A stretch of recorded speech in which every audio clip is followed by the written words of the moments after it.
নমস্কাৰ সকলোকে মোৰ অন্য এটা ভিডিঅ'লৈ আৰু আজি মানে মই একদম কেঁচা মাছ বনাম।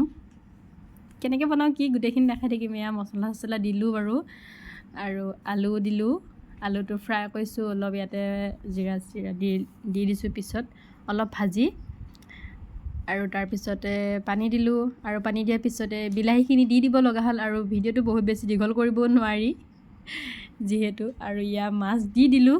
দেখিছে কেঁচা মাছটো একদম ফ্ৰাই কৰা নাই, কেঁচা মাছ আৰু কচ মাছ ল'ব। কচ মাছটো বহুত বেছি টেষ্টি হয় খাবলৈ আৰু বহুত বেছি ভাল লাগে।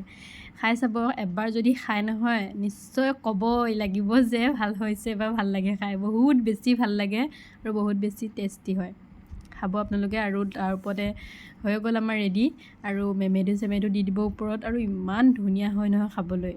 খাব তেনেকৈ বনাই, আৰু যদি ভালকৈ ৰেচিপিটো লাগে নিশ্চয় কেতিয়াবা আৰু ভালকৈ দি দিম।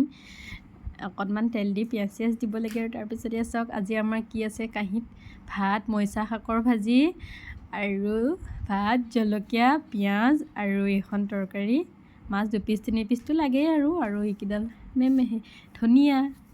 তেতিয়াহ'লে মই খাই চাওঁ কেনেকুৱা লাগে। বহুত টেষ্টি হৈছে, বহুত ধুনীয়া হৈছে। ভিডিঅ'টো যদি ভাল লাগিলে লাইক কমেণ্ট শ্বেয়াৰ কৰি দিব। ধন্যবাদ।